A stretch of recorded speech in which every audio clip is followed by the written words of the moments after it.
Welcome, everybody. I am so excited to have our guest expert here. Now, we have Dr. Jordan Shapiro, who's coming all the way broadcasting from Houston, Texas. Now, we met at a Innovations for Eating Disorder Treatment conference in Houston and immediately connected over our shared experience of recovery. So not only is Jordan a practicing gastroenterologist, he is also a recovery warrior who has his own experience of recovering from an eating disorder, which we can get into more today. He is a dedicated father to his 6-year-old son, a garden enthusiast, and just the most compassionate medical provider that I've met who really puts the patient first.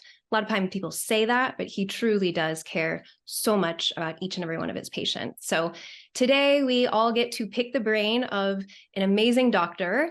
And I know so many of you guys have struggled with these common GI complaints, whether it's bloating or constipation, diarrhea, abdominal pain. These are so common in the eating disorder recovery process. So Jordan is a wealth of information, and we're just very excited to have him here with us. So everybody give him a warm welcome in the chat. Let him know the love, and we'll be going through all your questions. And if you have more, we will save them towards the end. So Dr. Jordan Shapiro, thank you so much for being here today.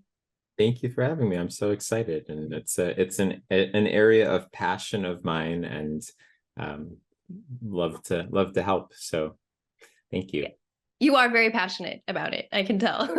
So I'm like, this is our go-to expert here.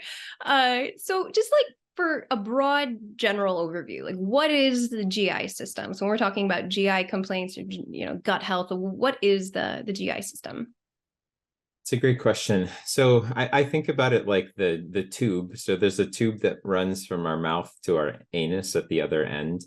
And we eat, food goes into it, and every single segment of it is incredibly highly specialized to perform specific functions. And then along the way in the tube, there are various accessory organs that attach to it and pump different digestive enzymes or bile types of things into the bowel. So if it's okay, I mean, it can take 2 minutes and kind of just walk from the top to bottom to give people a little orientation. So, I mean, when we eat, the first step is actually, putting the food in our mouth and chewing it, where it mixes with saliva. Saliva lubricates things. It has actually certain digestive enzymes, especially for carbohydrates, to start the process of breaking things down, and for fats. And then when we push little pieces of what we're chewing into the back of our throat, actually, as soon as we start to swallow, everything until we need to poop is automated. So, thank heavens you don't have to like think your food along the GI tract, and it does that for us. But as soon as we swallow it, the esophagus starts to, on its own, the food tube from the mouth to the stomach starts to contract and push the food down in a very well organized pattern of squeezes or contractions. There's a little ring of muscle at the end of the esophagus that opens as soon as we swallow so that the food can pass into the stomach, and then it closes so things don't reflux back up. And then in the stomach, there are kind of two main processes that happen. It's everyone kind of knows of the churning of the stomach. It grinds the food up, but it also makes acid and some other digestive proteins that help break down specifically proteins. And once the food is kind of ground and digested and broken into a liquid-like substance, the outflow of the stomach opens, and it's incredibly well regulated to only let things that are like 2 to 3 millimeters or less through, which is incredible. I think we think about it as this big, bag that just kind of grinds stuff up, but it's incredibly well regulated by hormones, by nerves. The food that goes into the small intestine, then that's where we absorb all our nutrients. And so the small intestine is between 15 to 20 feet long in adults. There are 3 sections of it. A lot of the absorption happens in the upper parts. And there are these little finger-like projections along the way called microvilli that absorb all the nutrients.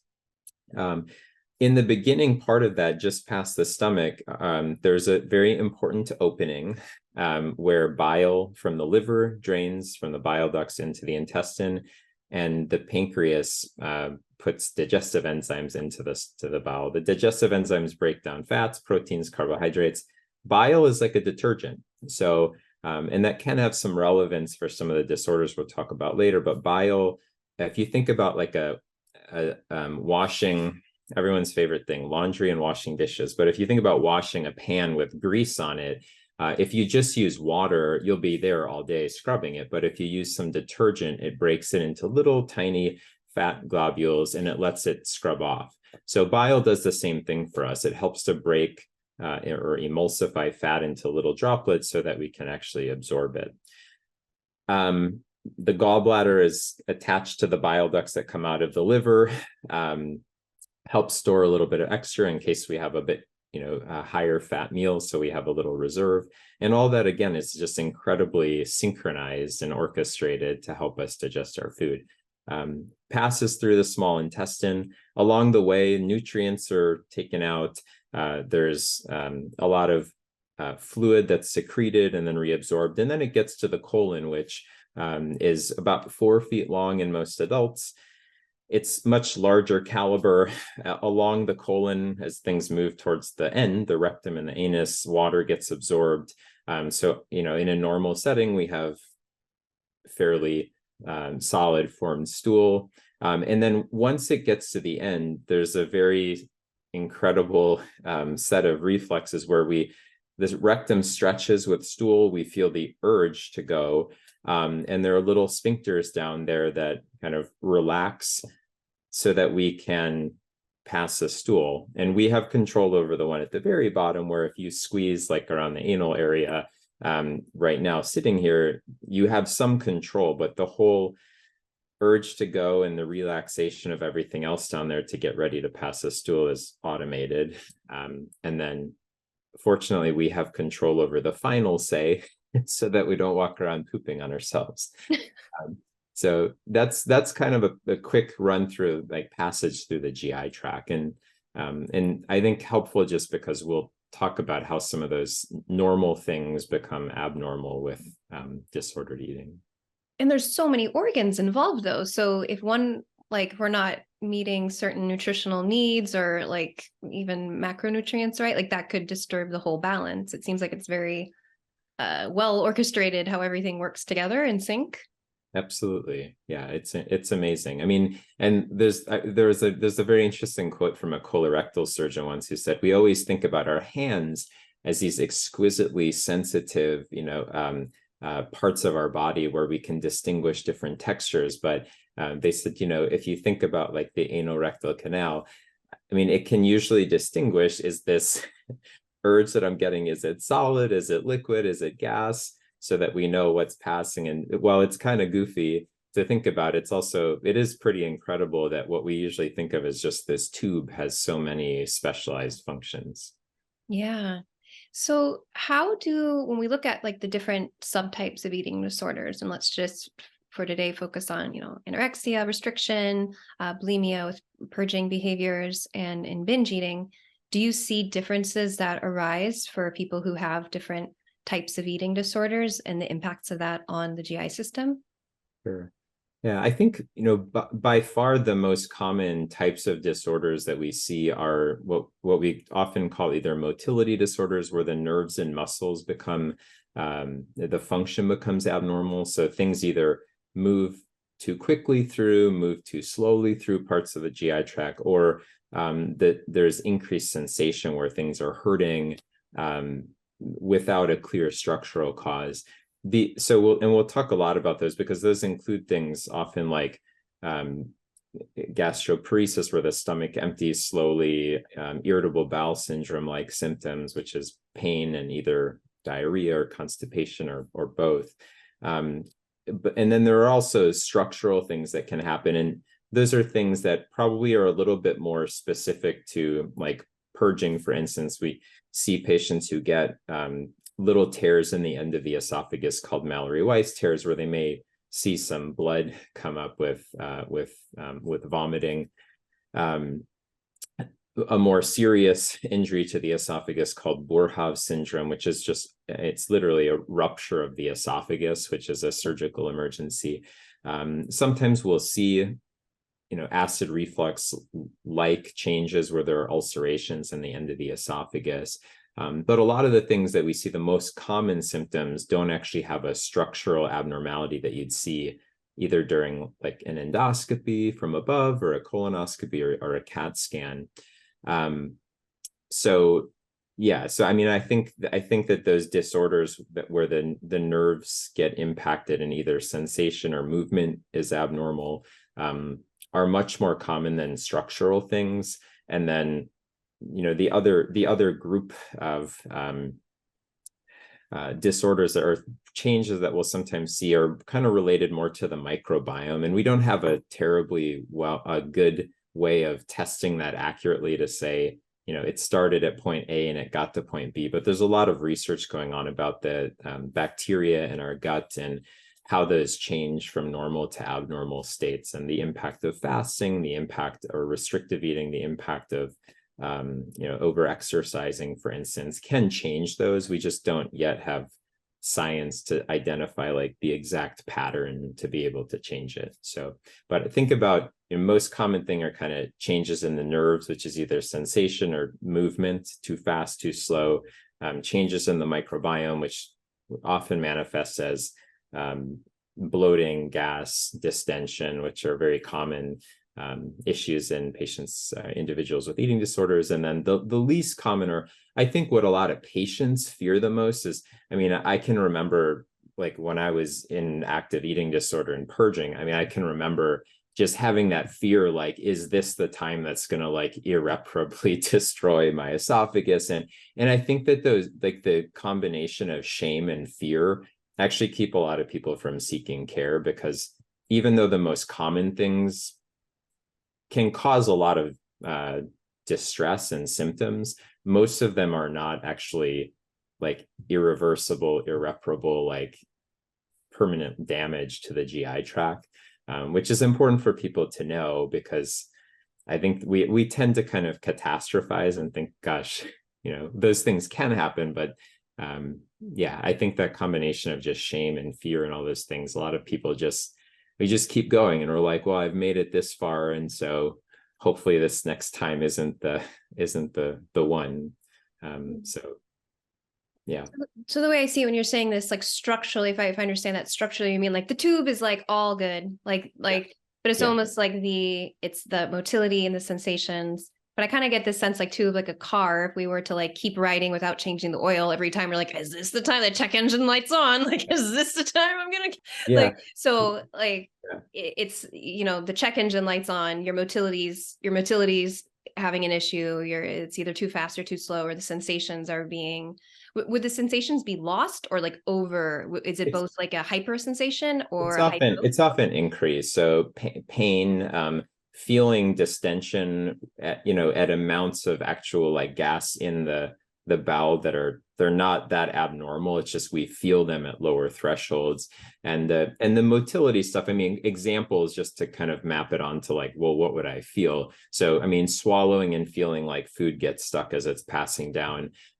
While there are a number of things that can cause that include masses and strictures where it's scarred, closed, the majority of the time when that shows up in patients with eating disorders or disordered eating, everything is normal appearing, and it's just the movement of the esophagus just becomes sluggish due to often restrictive intake, or if there's repetitive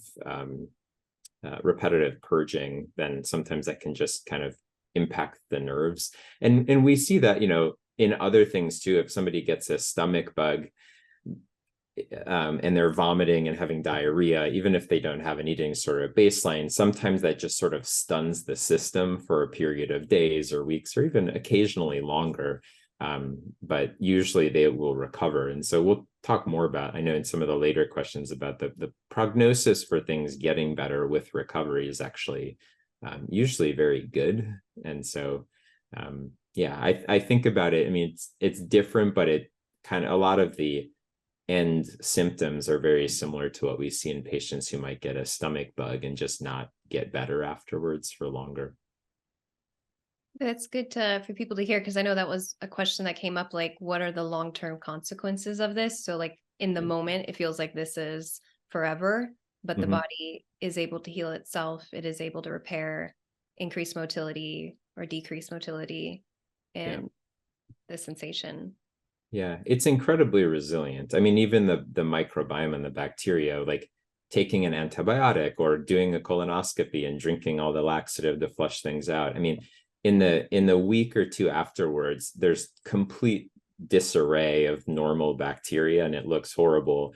And in a normal state, within 2 week period, that bounces back to normal. And so I think a lot of the longer term issues people have are still can get better, but I think some of the reason that sometimes the symptoms persist is repetitive insults to the system.